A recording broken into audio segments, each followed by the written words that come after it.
تو وہ رمضان کی آمد میں خوشی سے آنسو بہاتے تھے اور رمضان کے جانے پر غم سے آنسو بہاتے تھے. تو ہم اپنے آپ کو دیکھیں کہ ہمارا کیا حال ہے. کیا ہم سب کی آنکھوں میں بھی آنسو ہیں؟ رمضان کا تصور کر کے خوشی کے آنسو ہیں؟ یا ابھی تک سوچا ہی نہیں ہے کہ اچھا رمضان آ رہا ہے؟ اور آپ کو پتا ہے کہ یہ پہلا جو درس آپ ابھی رمضان کا سن رہے ہیں، اس کے بعد آپ کا دورہ قرآن سٹارٹ ہو جائے گا. تو اس لیے اپنے موڈ کو آپ لوگ بنا لیجئے کہ ہم نے اس کے بعد انشاءاللہ پورے قرآن کو لینا ہے اور روز کا ایک پارہ جو ہے وہ ہم سنیں گے. تو کہیں ایسا تو نہیں ہے کہ ہم رمضان کے نام سے خوف کھا رہے ہوں کہ پورا ایک سپارہ پڑھنا پڑے گا، کوئی گھبراہٹ کا شکار ہو اور پھر یہ کتنے جو ہے وہ ٹائم پہ بھوکا اور پیاسا رہنا پڑے گا، کھانے پینے سے پرہیز ہوگا، رات کی نمازیں بھی لمبی ہو جائیں گی، پھر صبح جلدی اٹھنا بھی پڑے گا.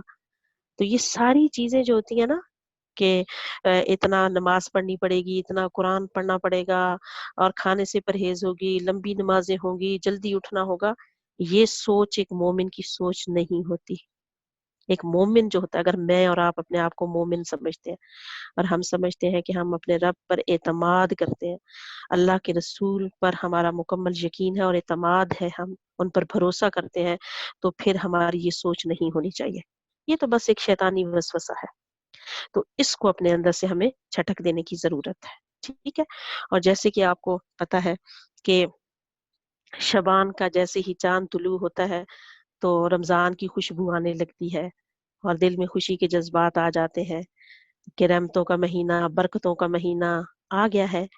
اور کتنے لوگ تھے نا جو پچھلی رمضان میں ساتھ ہوں گے اور موجود ہوں گے اس دنیا میں، اور آج اس دنیا میں نہیں ہے.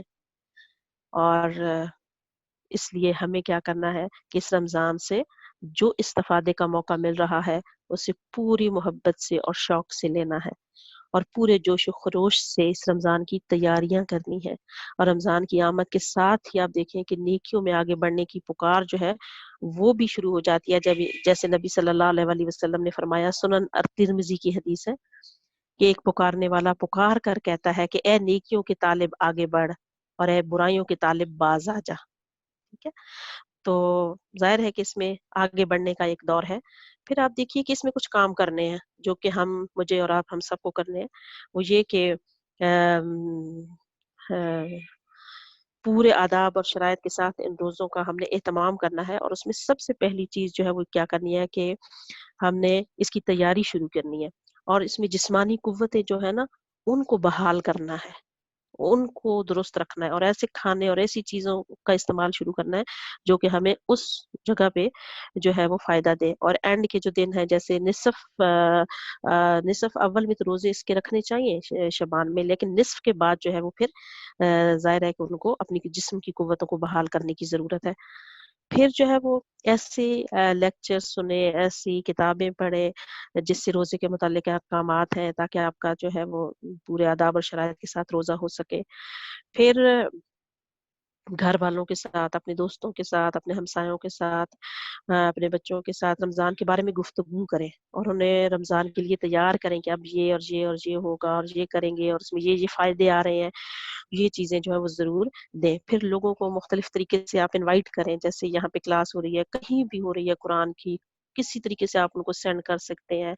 ضروری نہیں ہے کہ یہی کریں، کوئی بھی کہیں بھی اللہ کا نام لیا جا رہا ہے، قرآن پڑھایا جا رہا ہے، تو ضرور لوگوں کو جہاں پہ سہولت ہو وہ وہاں سے کتاب کو لیں، سنیں، پورا سپارہ سنیں، اچھی اچھی باتیں سنیں.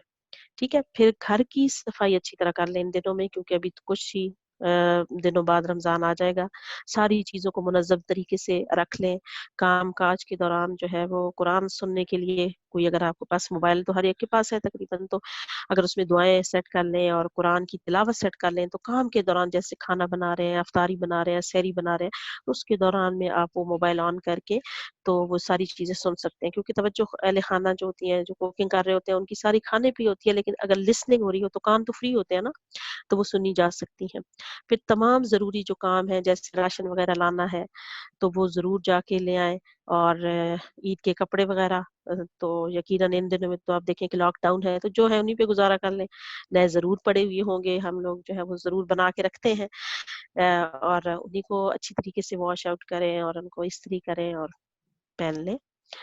اور پھر رمضان کی عبادت میں تاکہ کوئی خلل نہیں ہونا چاہیے. پھر صدقہ خیرات کے لیے رقم اور ضروری چیزیں الگ کر لیں. جیسے ایک بجٹ بناتے ہیں، کہتے ہیں یہ گھر کے راشن کے لیے ہے، یہ بجلی کا بل ہے، پانی کا بل ہے، دودھ کا بل ہے، اور یہ صدقہ خیرات کے لیے، یہ اللہ کے لیے ہے، اس کو علیحدہ کر لیں.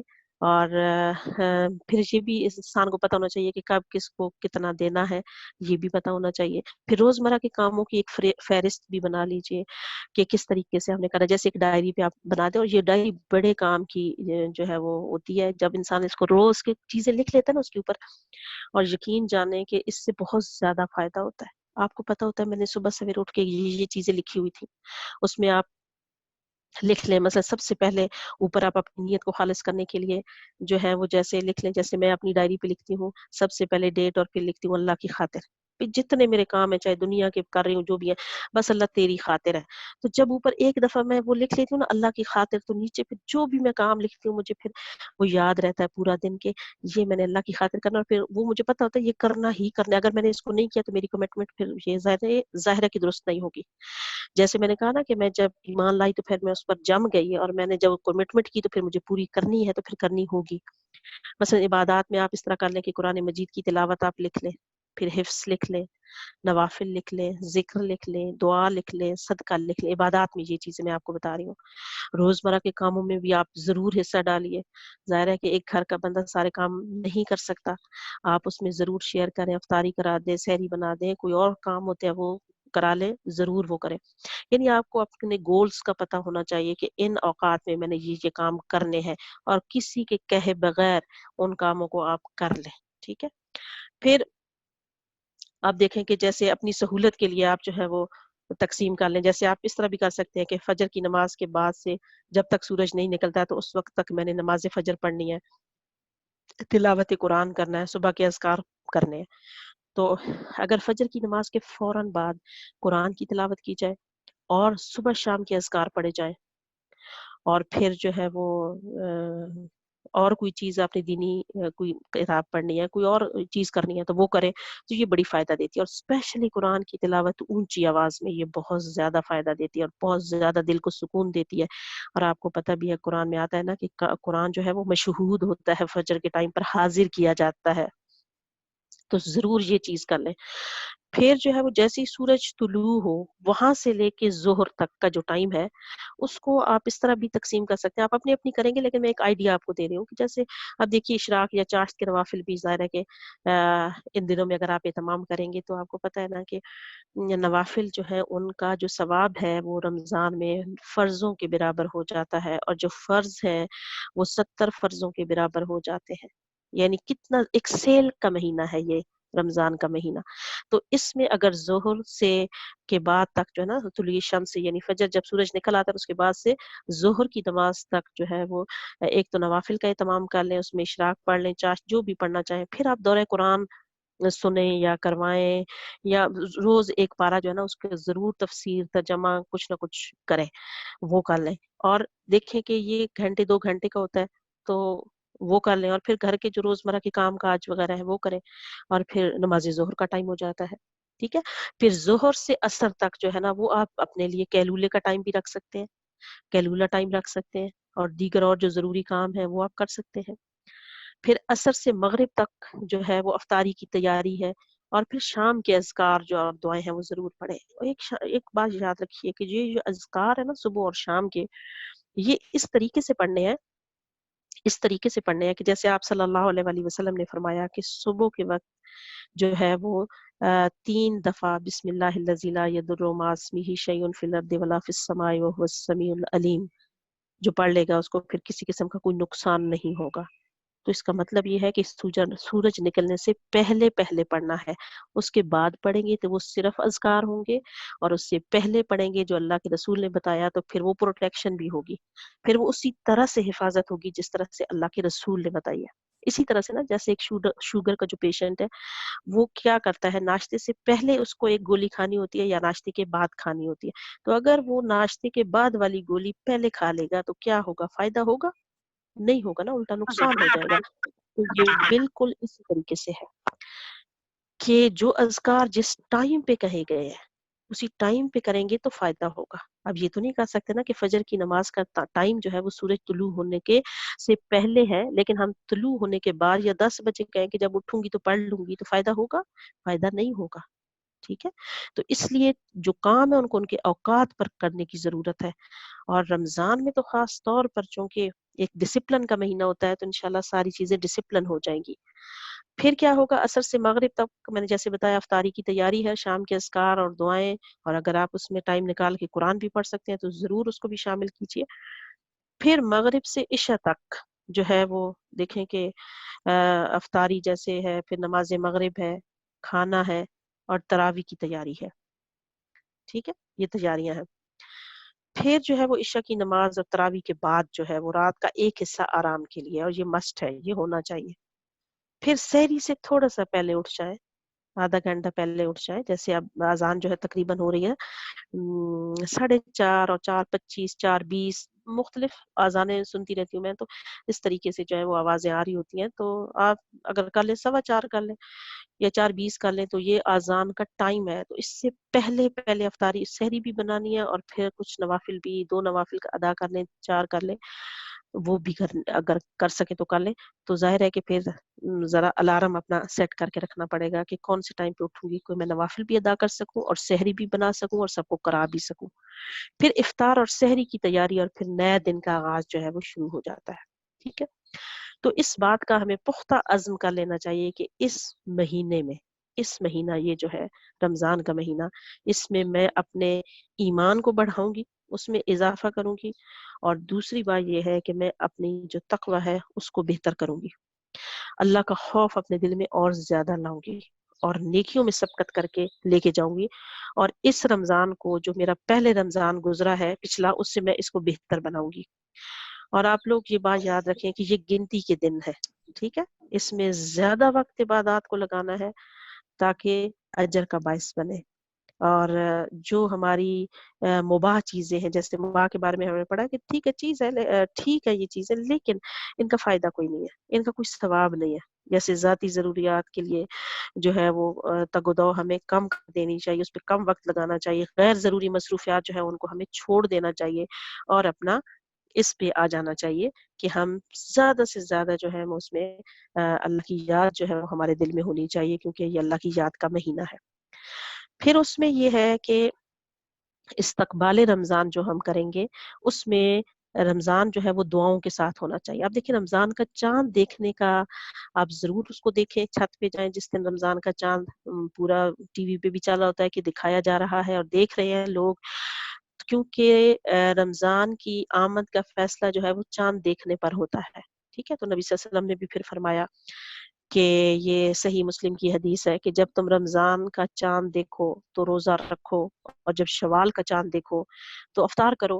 اور اس لیے رمضان جو ہے اس کا استقبال خوشی سے اور دعاؤں کے ساتھ کرنا چاہیے. تو اس کے لیے ایک دعا جو ہے وہ ترمذی کی حدیث سے ہمیں پتہ چلتی ہے، وہ آپ سب بھی، ہم آپ کو بھیج بھی دیں گے. آپ اس کو ضرور اس دن رات کو جا کے، شام کو جا کے، جس دن رمضان کا چاند سب دیکھ رہے ہوں گے، آپ لوگ بھی چھت پہ چڑھیں اور چاند دیکھیں، اور پھر اس طرف منہ کر کے جس طرف چاند نکلا ہوا ہے خانہ کعبہ کی طرف، ادھر ہی سے نکلتا ہے مغرب کی طرف، تو یہ دعا پڑھیں: اللہم اہللہ علینا بالیمن والایمان والسلامت والاسلام ربی وربک اللہ. کہ یا اللہ ہم پر یہ چاند امن، ایمان، سلامتی اور اسلام کے ساتھ طلوع فرما، اور اے چاند ربی و ربک اللہ، میرا اور تیرا رب اللہ ہے. تو ہم سب کا رب اللہ ہے. تو یہ دعا جو ہے وہ ضرور جا کے پھر پڑھنی چاہیے. پھر آگے جو ہے وہ رمضان کے بارے میں جیسے کچھ دعائیں اور ساری چیزیں ہیں، لیکن اس سے پہلے تلاوت سنتے ہیں سورہ البقرہ آیت نمبر 185.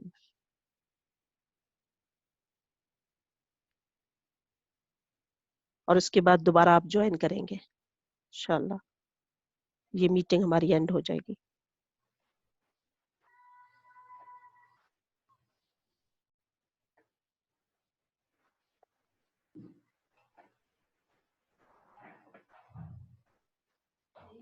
أعوذ بالله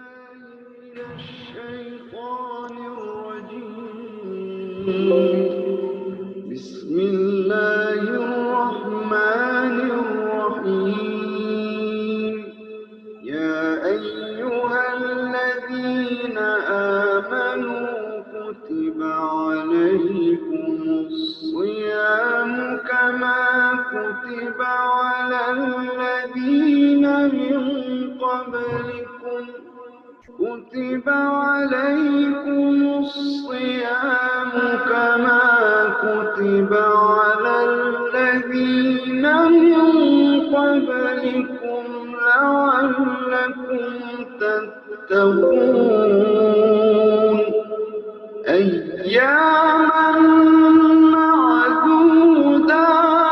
معدودات فمن كان منكم مريضا أو على سفر فعدة من أيام أخر وعلى الذين يطيقونه فدية طعام مسكين فمن تطوع خيرا فهو خير له وأن تصوموا خير لكم إن كنتم تعلمون وأن تصوموا خير لكم إن كنتم تعلمون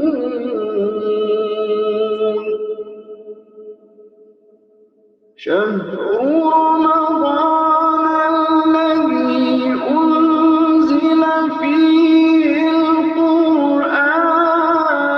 القرآن شهر رمضان الذي أنزل فيه القرآن هدى للناس وبينات من الهدى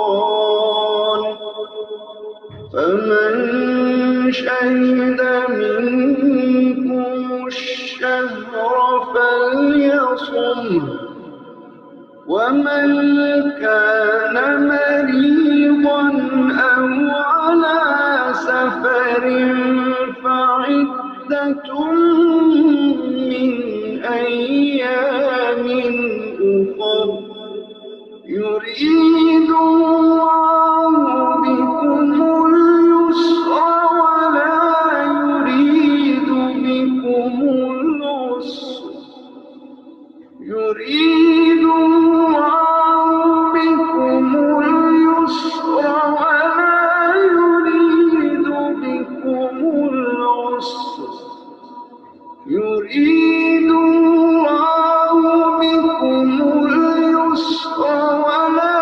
يريد بكم العسر ولتكملوا العدة ولتكبروا الله على ما هداكم ولتكبروا الله على ما هداكم ولعلكم تشكرون وإذا سألك عبادي عني فإني قريب أجيب دعوة الداع إذا دعان أجيب دعوة الداع إذا دعان أجيب دعوة الداع إذا دعان فليستجيبوا لي وليؤمنوا بي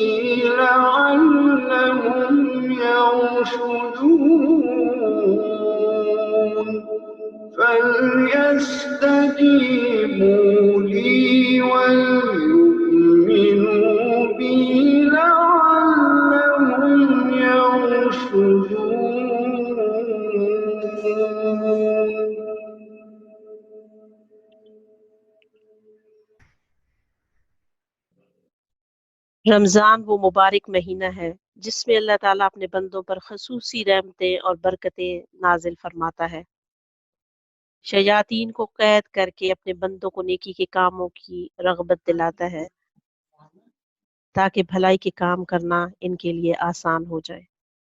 رسول اللہ صلی اللہ علیہ وآلہ وسلم نے فرمایا کہ جب رمضان کا مہینہ آتا ہے تو رحمت کے دروازے کھول دیے جاتے ہیں، صحیح مسلم کی حدیث تھی۔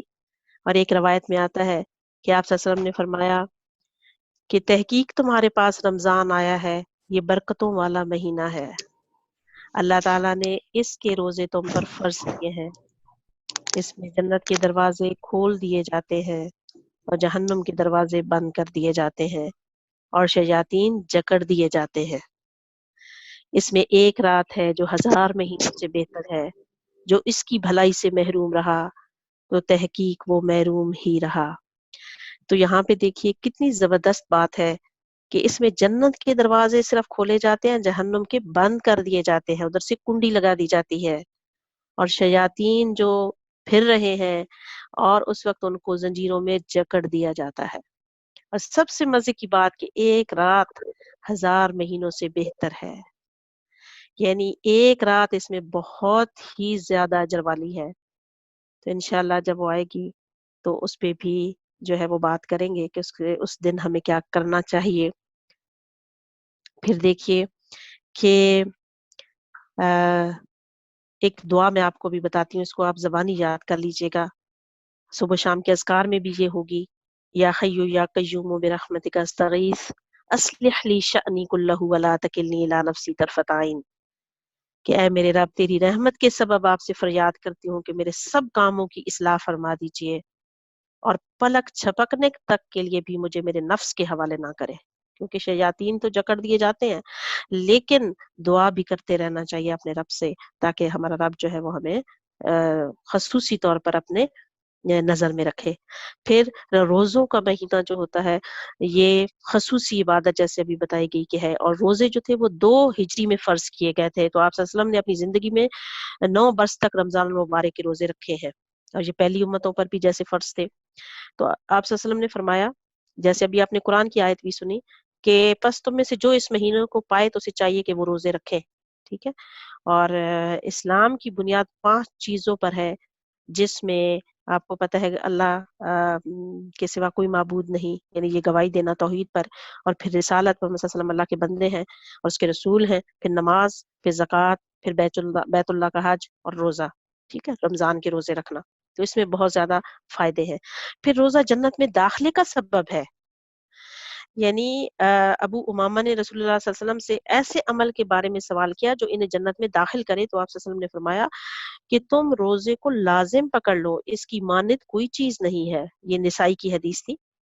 پھر روزہ دار کے لیے جنت میں خصوصی دروازہ ہے، ٹھیک ہے، اب دیکھیں خصوصی دروازہ جس کو باب الریان کہا جاتا ہے، روزہ دار جو ہے وہ اس میں سے داخل ہوگا، اور قیامت کے دن پکارا جائے گا کہ روزہ رکھنے والے کہاں ہیں، چنانچہ جو شخص روزہ رکھنے والوں میں سے ہوگا وہ اس میں داخل ہو جائے گا، اور جو اس میں داخل ہو گیا اسے کبھی پیاس نہیں لگے گی۔ تو ابن ماجہ کی یہ حدیث تھی۔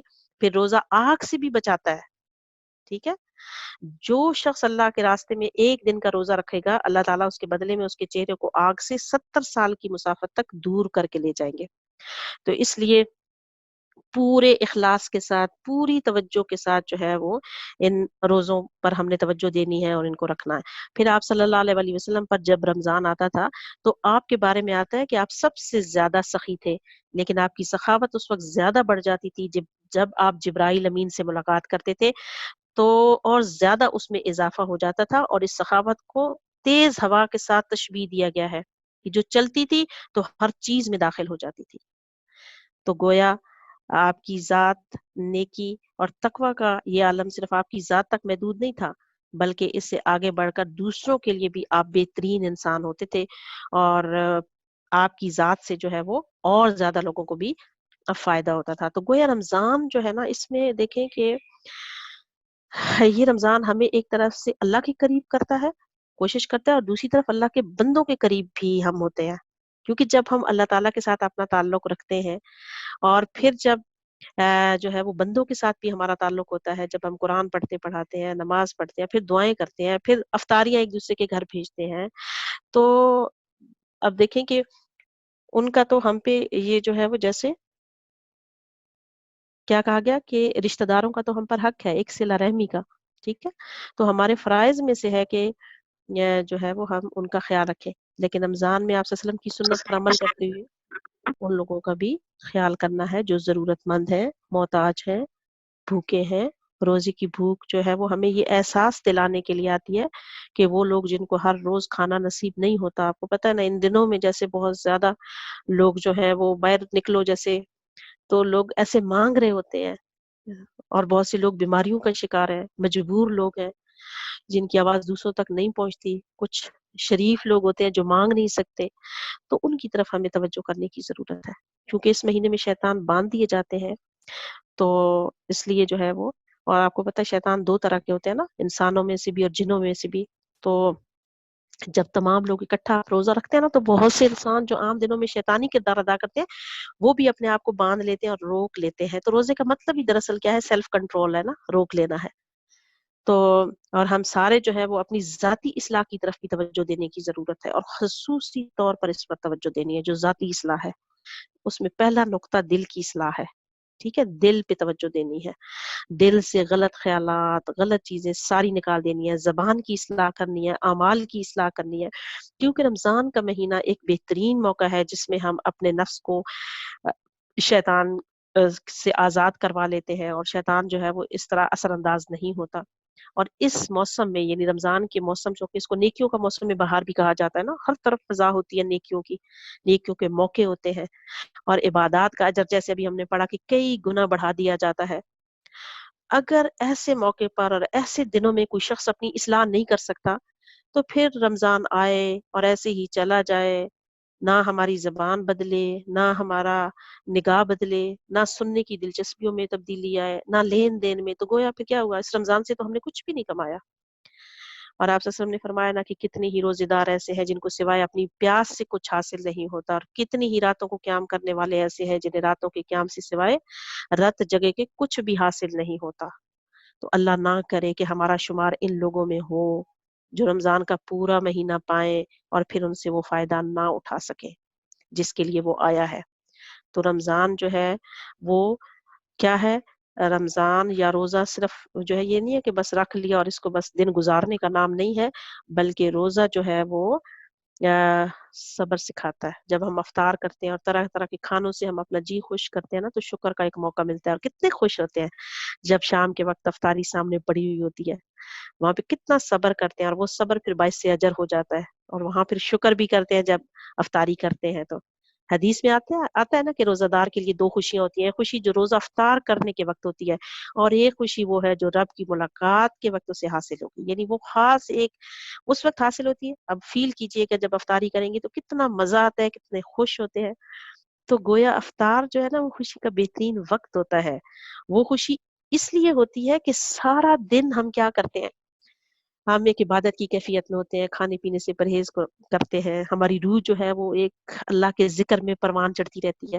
اور ایک پھر لمبا ایک وقفہ جب گزر جاتا ہے اس کے بعد کچھ ملتا ہے تو پھر اس کھانے کی ہم قدر بھی کرتے ہیں، اور وہ کھانا ہم نہ صرف جسم بلکہ روح کی خوشی کا بھی ہمارے لیے سبب بنتا ہے، اور پھر ہم واقعی خوش ہوتے ہیں، سکون کی کیفیت ملتی ہے.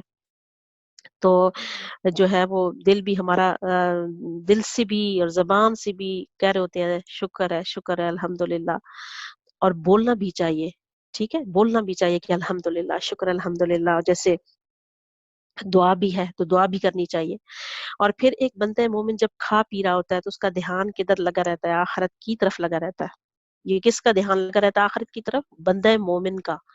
اگر ہم بندہ مومن ہیں، ہمارے دل میں اللہ اور رسول کی محبت اور ان پر ہمیں اعتماد ہے، ان پر ہمیں بھروسہ ہے، اپنے رب پر، اپنے رسول پر، تو پھر ہمارا دھیان آخرت کی طرف لگے گا. پھر ہماری سوچ، ہمارا خیال جو دن میں ہم نے کوشش اور مشقت کی وہ ساری کی ساری آخرت کی طرف ٹرانسفر ہوگی، اور ہم یہی کہیں گے میرے رب تو اس کو قبول کر لے، اے میرے رب جب میں آپ سے ملاقات کروں تو واقعی وہ میرے لیے خوشی کا وقت ہو.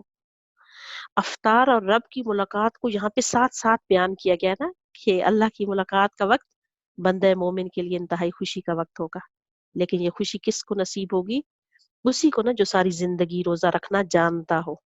کبھی آپ نے یہ تجربہ کیا ہے کہ رمضان کے دنوں میں آپ دیکھیں نا کہ جب شرعی عذر ہوتا ہے اس کی وجہ سے روزہ چھوڑنا پڑتا ہے نا، تو اس وقت بہت تھوڑا بہت دن کو کھا لیتے ہیں.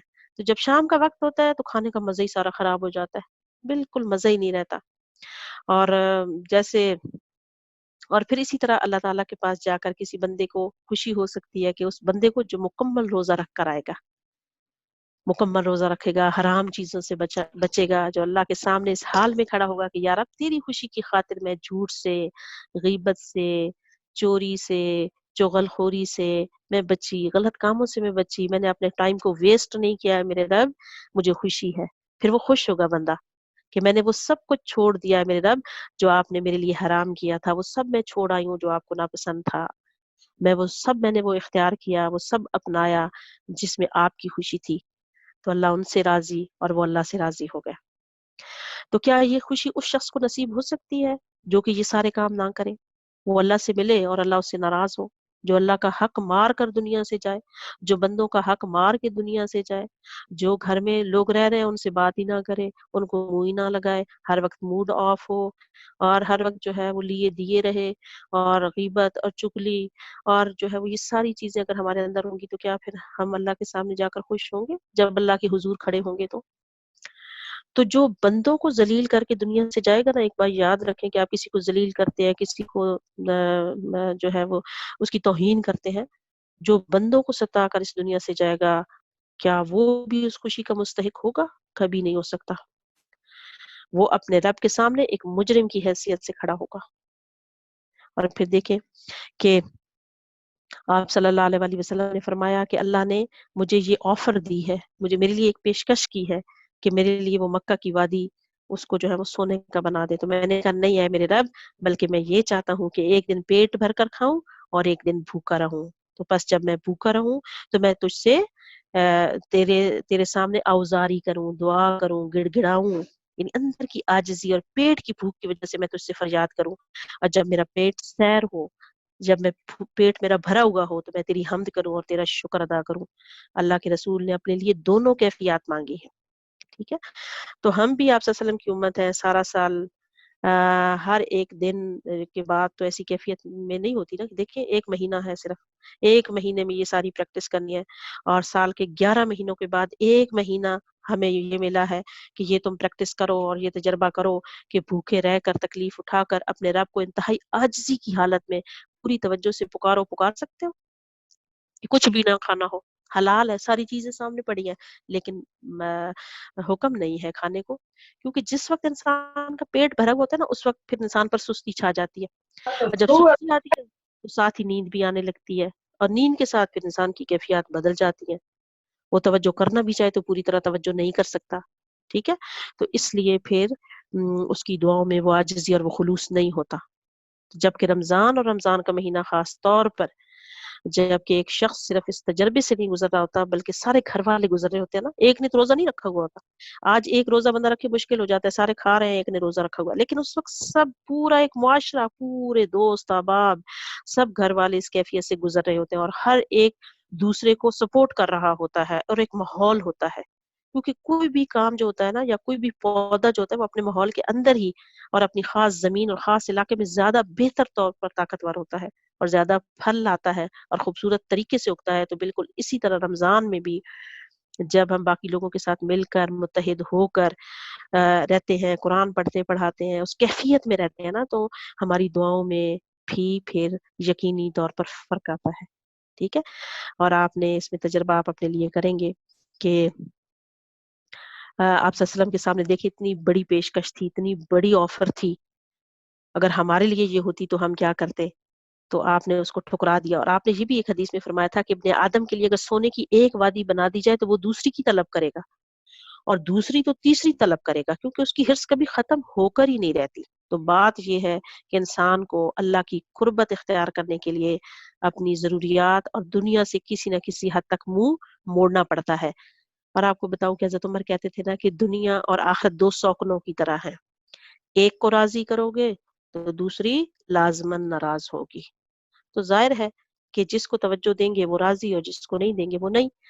تو اس طرح خاص طور پر اپنی ذات کے ساتھ ایسا تجربہ کرنا ہے, ایسا ایکسپیرینس کرنا ہے کہ انسان کا جو تزکیہ نفس ہے نا, ہمارے جو اندر کا تزکیہ ہے وہ ہو, دل کو قوت جو ہے وہ ملے. اور ایک اور چیز یاد رکھیں کہ رمضان میں جو ذکر ہے نا اللہ کا, وہ تو آپ کے منہ پہ ہونا چاہیے, کیونکہ اس وقت دعائیں قبول ہوتی ہیں. تو اس میں پھر آپ ضرور پلاننگ کر لیں کہ میں نے پورا مہینہ ہے تو ایک ایک دعا اگر میں روز کر لوں, روٹین میں کر لوں, تو ایک ایک دعا میں یاد کروں تو میری 30 دعائیں ہو جائیں گی. اور میں ہر نماز میں اگر اس کو 3 دفعہ پڑھ لوں تو کتنی دفعہ ہو جاتا ہے, 2 دفعہ پڑھ لوں. ہر نماز میں ایک دعا کو آپ 3 دفعہ دوہرا لیں, 5 دفعہ دوہرا لیں, چھوٹی چھوٹی, تو وہ آپ کی روٹین میں رہیں گی. ٹھیک ہے. اور اگر آپ اس پروگرام پر عمل کریں گے, جیسے ایک روٹین میں روزہ آپ نے رکھا, پھر آپ نے تراویح پڑھی, پھر آپ نے قرآن پڑھا, پھر صدقہ خیرات کیا, تو یہ دراصل کیا ہے, سیلف ٹریننگ کا مہینہ ہے نا. اپنی ٹریننگ انسان ہم خود کر رہے ہوتے ہیں. اور جس میں رمضان گزرنے کے بعد بھی انسان کو احساس ہوتا ہے کہ باقی میں نے کچھ پایا ہے, کیونکہ جب ہم خود یہ سارے کام کر رہے ہوتے ہیں. تو آپ دیکھیں کہ رمضان ہمارے پاس آ رہا ہے, لہٰذا اس آمد سے بہترین طور پر فائدہ اٹھانے کے لیے ہمیں بہترین پلاننگ بھی کرنی ہوگی. ہر روز جیسے میں نے بتایا ایک دعا یاد کرنے کا پروگرام بنا لیں, اور اس کا طریقہ کیا ہوگا کہ قرآنی اور مسنون دعائیں ہیں وہ یاد دیکھ لیں, اور ہر نماز کے بعد جو ہے وہ ان کو پڑھ لیں, جیسے میں نے ابھی آپ کو بتایا, تو آپ کو یاد ہو جائے گی. اور اگر سمجھتے ہیں کہ دعائیں یاد ہیں, ہمیں تو ساری دعائیں آتی ہیں, تو پھر کیا کریں, کچھ صورتیں آپ حفظ کر لیں, چھوٹی چھوٹی صورتیں حفظ کر لیجئے, اس سے بھی آپ بہت فائدہ ہوگا. اور پھر جو ہے وہ اپنے آپ سے کام کروانا ہے. ٹھیک ہے. یہ نہیں کہ بس مجھے تو آتا نہیں ہے, میں کیا کروں, مجھے صحیح طریقے سے یاد نہیں ہوتی, آتا نہیں ہے, میں بول نہیں سکتی, پروننسیشن ٹھیک نہیں ہے. صرف آپ ارادہ کر لیں, نیت کریں, اپنے ساتھ سچے ہو جائیں, پھر کوشش شروع کریں. آپ دیکھیں گے کسی نہ کسی مقام پر آپ ضرور پہنچیں گے. اگر آپ یاد کریں گے تو رمضان گزرنے کے بعد آپ کو احساس ہوگا کہ آپ نے کچھ کمایا ہے. اور وہ دعائیں جب آپ بار بار مانگیں گے نا, تو توجہ اور یقین کے ساتھ تو اللہ تعالیٰ دعائیں قبول بھی کرتے ہیں. تو ایسی صورت میں جو آپ مانگ رہے ہوتے ہیں وہ آپ کو مل بھی جاتا ہے, اور اس سے بہترین بھی آپ کو مل جاتا ہے. ٹھیک ہے. تو ایک بس اس کو روٹین کے طور پر لیا تو بس یاد آ گیا, یہ اس طرح نہیں کرنا عادتاً, یعنی اس کام کو آپ نے روز شعوری طور پر پلاننگ کے ساتھ کرنا ہے, تاکہ یہ آپ کو زیادہ سے زیادہ فائدہ دے. اور پھر آپ نے کیا بننا ہے, اللہ تعالیٰ نے قرآن میں کیا بتایا, اور آپ نے کیا شروع میں کہا تھا, لعلکم تتقون, تاکہ ہمارے اندر تقوی پیدا ہو جائے. ٹھیک ہے. اور اگر میں نے تقوی پیدا نہ کیا تو میں نے پھر اپنے آپ کو بہت بڑے نقصان میں ڈال دیا, کیونکہ ذاتی طور پر تقوی جو ہوتا ہے وہ انسان کو فائدہ دیتا ہے. کوئی نئی اچھی عادت آپ نہیں سیکھ سکتے جب تک کہ آپ کے اندر وہ ڈر نہ ہو کہ کس وجہ سے میں سیکھ رہی ہوں. آپ کے اندر وہ اللہ کی وہ تقوی, وہ شعور, وہ فکر نہ ہو کہ کیوں کر رہی ہوں. ٹھیک ہے. تو یہ چیز کرنے کی ضرورت ہے. پھر دیکھیے رمضان میں آپ نے یہ کرنا ہے کہ سنت کی جو چیزیں ہیں نا ان کا پیروی کرنی ہے. اپنے آپ کو بھول کر نہیں, اپنے آپ کو ساتھ لے کر. سب سے پہلا حق جو ہے وہ اپنی ذات کا, پھر گھر والوں کا. جہاں تقوی ذات کے لیے, وہاں تقوی ایک گھر کی بنیاد بھی ہے. ٹھیک ہے. اس تقوی کو آپ نے ہر جگہ لے کے آنا ہے, اس ڈر کو, یعنی آپ دیکھیں کہ یہ کام میں کروں گی نا تو مجھے اس سے ملے گا کیا. تو یہ ساری چیزیں ساتھ ساتھ چلیں گی, اور یہ باقی زندگی میں بھی انسان کو فائدہ دیتی ہیں. ٹھیک ہے. ہماری پلاننگ, خاندان کی طرف توجہ کی پلاننگ ضرور ہونی چاہیے, کیونکہ جب ہم گھر میں یہ سارے کام کر رہے ہوتے ہیں تو گھر جو ہوتا ہے وہ صرف نقشے سے نہیں بنتا. سروے کراتے ہیں کیسا گھر ہو, گھر والوں سے بنتا ہے, دیواروں اور چھتوں سے نہیں بنتا. تو ہمارا جو گھر ہے, خاندان میں جتنے افراد ہیں ان کو بھی ساتھ لے کے چلنا ہے, اور آپس کے تعلقات جو ہیں ان پر بھی توجہ دینا بے حد ضروری ہے. اگر کوئی ناراض ہے تو راضی ضرور کر لیجئے ان کو, کیونکہ جو ہے وہ قوا انفسکم واہلیکم نارا, کہ بچاؤ اپنے آپ کو اور اپنے گھر والوں کو آگ سے. ٹھیک ہے.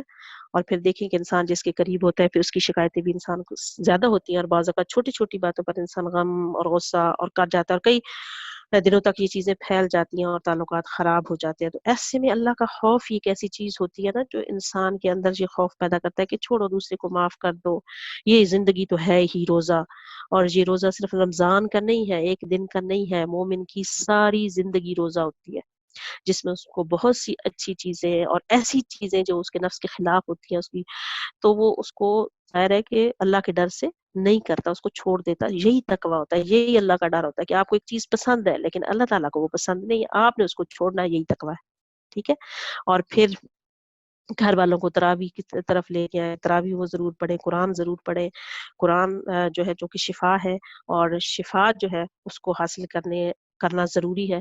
پھر قرآن کے ساتھ تعلق کی پلاننگ میں آپ مناظرہ کر لیں، ترجمہ کر لیں، تجوید کر لیں، ایک وقت مقرر کر لیں، مثلا کھانا پکاتے وقت ایک ہاتھ میں آپ کے مثلا آپ جو ہے وہ کھانا بنا رہے ہیں جیسے میں نے ابھی بتایا، اور دوسرے منہ سے آپ جو ہے دعا پڑھ رہے ہیں، دعا پڑھنا شروع کر دیں، یا قرآن لگا ہوا اس کو سننا شروع کر دیجیے، ٹھیک ہے۔ ابھی سے تیاری کر لیں کہ سحری بناتے وقت میں نے یہ کیسٹ لگانی ہے، یہ والا پلے کرنا ہے بٹن، کیونکہ قرآن کے بغیر دل روشن نہیں ہوتا، کبھی صفائی نہیں ہو سکتی قرآن کے بغیر، تیز بارش کی ضرورت ہوتی ہے، تو رمضان میں پورے قرآن سے گزرنا تیز بارش کا اثر رکھتا ہے، اور پھر باقی انسان جو ہوتا ہے وہ فریش ہو جاتا ہے۔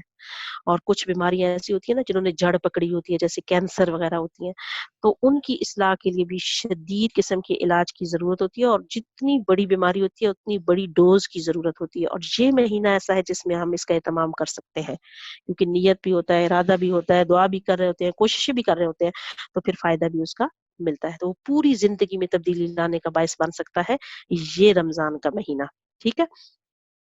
پھر آپ صلی اللہ علیہ وسلم نے فرمایا کہ 3 چیزوں سے بچنے کے لیے کہا کہ ایک دوسرے سے حسد نہیں کرنا، ایک یہ چیز ہے، پھر فرمایا کہ ایک دوسرے سے بغض نہ رکھو، اور ایک اور فرمایا کہ ایک دوسرے سے پیٹھ نہ پھیرو، منہ موڑ کر ادھر اور ادھر نہ ہو جاؤ، کیونکہ ان خرابیوں کی وجہ سے انسان کی اصلاح پھر نہیں ہو سکتی، ٹھیک ہے۔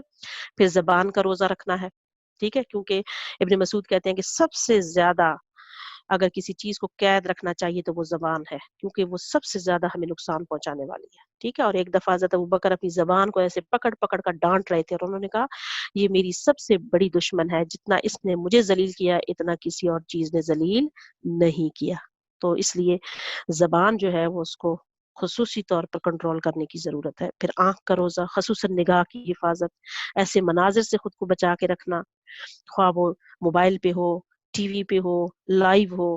پھر کان کا روزہ، رمضان میں یہ فیصلہ کرنا ہے کہ میں نے کیا چھوڑنا ہے، کیا موسیقی چھوڑنی ہے، غیبت سننا چھوڑنی ہے، چغلی سننا چھوڑنی ہے، چھپ کر باتیں سننا چھوڑنی ہے، اور یہ ساری چیزیں جو ہیں وہ ان چیزوں کو اپنے اندر سے نکالنا ہے، ٹھیک ہے۔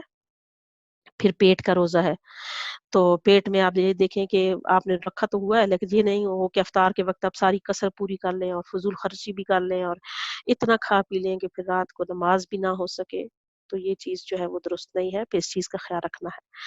پھر یہ نہ ہو کہ ہم بیمار پڑ جائیں اور پھر دوا کھانی پڑ جائے، اور پھر جب انسان پرہیز نہیں کرتا تو اس وقت پھر صحت نہیں ہوتی، اور جب صحت ٹھیک نہیں ہوتی تو عبادات درست نہیں ہو سکتی، تو اس لیے اس چیز کا خیال رکھنا ہے کہ اگر بری عادتیں ہماری اندر آ چکی ہیں تو رمضان ایک بہترین موقع ہے ان تمام چیزوں کو اپنے اندر سے نکالنے کا، لیکن اس کے لیے کیا ضروری ہے، اس کے لیے پھر تقوی ضروری ہے، ٹھیک ہے، تقوی ضروری ہے، اللہ کا ڈر ضروری ہے، اور آپ کو یہ بار بار اعلان کرنا ہوگا کہ میں روزے سے ہوں، میں روزے سے ہوں، میں روزے سے ہوں، ٹھیک ہے۔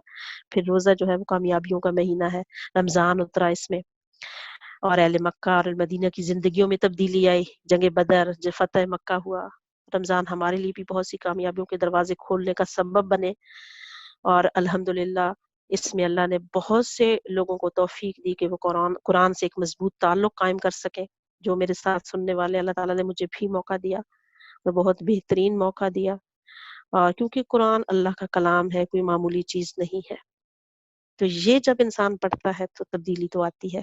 رمضان تبدیلی کا مہینہ، کامیابی کا راستہ ہے۔ یہ کامیابی کس طرح حاصل ہوتی ہے؟ آپ صلی اللہ علیہ وسلم نے فرمایا، جیسے میں نے پہلے آپ کو بتایا، رمضان کے مہینے میں اللہ کی طرف پکارنے والا پکارتا ہے کہ اے خیر کے چاہنے والے آگے بڑھ، اور اے برائیوں کے کرنے والے اب رک جا، تو رمضان میں نیکی کی توفیق تیزی سے کام کرنے لگتی ہے، پھر انسان تیزی سے اللہ کی طرف متوجہ ہو جاتا ہے، اور لغو باتوں سے انسان جو ہے وہ دور چلا جاتا ہے۔ تو ہماری ذمہ داری کیا ہے؟ جیسے رمضان میں باقی لوگوں کو کھانا کھلا کر یا غریبوں کی مدد کر کے جو صدقہ خیرات کرنے والے ہیں، اس میں لازمی اپنا حصہ ڈالیں، اور اس میں ایک حصہ قرآن پاک کو پھیلانے کے لیے بھی لگائیں، قرآن کی پیغام کو عام کرنے کے لیے بھی ضرور دیں، خواہ قرآن خرید کر دیں، خواہ کسی طالب علم کو پڑھائیں، خواہ پیسہ خرچ کریں، خواہ کسی کو ایک لنک ہی سینڈ کر دیں کہ یہاں جوائن ہو جاؤ، تو یہ ہماری ایک بہت بڑا ہمارے لیے صدقہ جاریہ ہوگا۔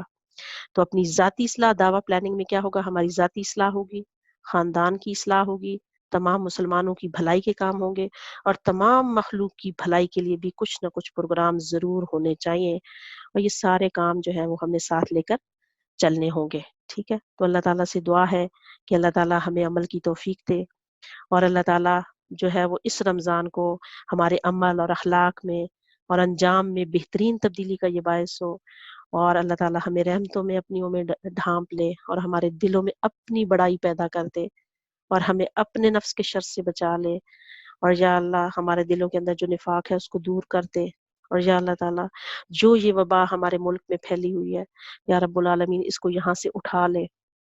یا رب العالمین اگر آپ ہم سے ناراض ہو گئے ہیں تو یا رب العالمین آپ ہم سے راضی ہو جائیں، اور یا اللہ جو بے سہارا لوگ ہیں ان کو سہارا عطا فرمائیے، جو ضرورت مند ہیں ان کی ضروریات کو پورا کیجیے، جو بیمار ہیں اس وبا میں یا اللہ انہیں صحت و عافیت عطا فرمائیے، اور جو گھروں میں مقیم ہے یا اللہ انہیں بھی صبر دیجیے یا اللہ، اور قرآن کی طرف ان کو لے آئیے، جو بے چین ہے ان کو قرار اور سکون عطا کیجیے، جو دکھی اور پریشان ہے یا رب العالمین اور کسی مصیبت کا شکار ہے یا اللہ ان سب کی مصیبتوں کو دور فرما دیجیے. یا اللہ آپ سارے خزانوں کے مالک ہیں یا رب العالمین، ہم آپ سے آپ کے خزانے مانگتے ہیں، آپ کے خزانوں کی طرف رجوع کرتے ہیں، آپ کی رحمت کے امیدوار ہیں، آپ کی محبت کے طلبگار ہیں، آپ ہمیں اپنی محبت عطا کر دیں، اور ہر چیز سے زیادہ محبت اپنی دے دیں، اور ہماری جو غلطیاں ہیں جو کوتاہیاں ہیں ان سے درگزر فرمائیے. یا رب العالمین ہم بہت کمزور ہیں، اور ہمارے اندر جو کمزوریاں ہیں یا اللہ آپ جانتے ہیں، یا رب العالمین ان سب کمزوریوں کو دور کر دیجئے. یا رب العالمین یا حی یا قیوم، یا اللہ ہمارا اخلاق اور عبادتیں ویسی بنا دینا جو آپ کو پسند ہے، اور اللہ تعالیٰ ہمارا یہ رمضان ویسا گزرے جیسا آپ کو پسند ہے. یا اللہ آپ ہمارے لیے نیکی کرنا آسان کر دینا، ہماری عبادتیں آسان کر دینا، ہمارے نفس کے بوجھ ہم سے دور کر دینا. یا اللہ نیکیوں سے محبت کرنے والا اور گناہوں سے نفرت کرنے والا بنا دے. اور یا اللہ دنیا کی اتنی محبت دے جتنی ضرورت ہے، اور آخرت کے ہمیں قریب کرتے. یا رب العالمین یا حی یا قیوم برحمتک نستغیث. یا اللہ جو لوگ بے روزگار ہوئے ہیں یا اللہ ان کو بہترین روزگار عطا فرما. یا اللہ جو بیمار ہوئے ہیں ان کو شفائے کاملہ عطا فرما. یا اللہ جتنے لوگ میرے سننے والے ہیں یا رب العالمین ان سب کی جو دلی دعائیں ہیں ان کو قبول فرما لے. یا رب العالمین جو لوگ قرض میں مبتلا ہیں، مالی مشکلات کا شکار ہیں، ان سب کی مشکلات کو دور کر دے، قرضوں سے نجات دے دے، رزق حلال کمانے کی توفیق عطا فرما، اور ان کو ایسے ذرائع عطا فرما. یا اللہ ہم سب کے دلوں کو اپنی طرف موڑ دے. ربنا تقبل منا انک انت السمیع العلیم وتب علینا انک انت التواب الرحیم. سبحانک اللہم وبحمدک نشہد ان لا الہ الا انت نستغفرک ونتوب الیک. السلام علیکم ورحمۃ اللہ وبرکاتہ.